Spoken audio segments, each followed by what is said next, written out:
À Tbilissi, comme la veille, c'est une marée humaine plutôt jeune et pacifiste qui s'est dirigée ce lundi soir vers le Parlement, la même où le gouvernement a promis de faire adopter ce mardi la loi sur l'influence étrangère. Pour ces manifestants, si influence il y a, c'est du côté de Moscou qu'il faut regarder. À leurs yeux, le projet n'est rien d'autre qu'une tentative de détourner la Géorgie de l'Union européenne.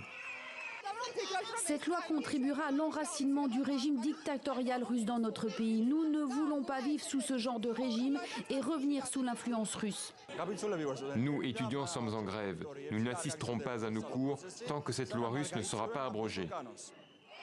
Pour les contestataires, le projet de loi imite la législation utilisée par le Kremlin pour réprimer les voix dissidentes. Sur le papier, elle vise à encadrer l'action des ONG et des médias, recevant plus de 20% de leur financement de l'étranger.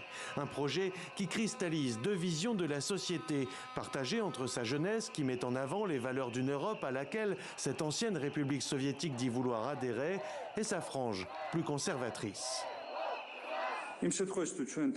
Si nous acceptons des directives venant de l'extérieur, non argumentées et fausses, nous nous retrouverons à l'avenir sous pression au moment d'adopter des textes sur les valeurs familiales, par exemple, ou encore sur l'homosexualité, la drogue et l'immigration incontrôlée, qui prennent racine dans divers pays.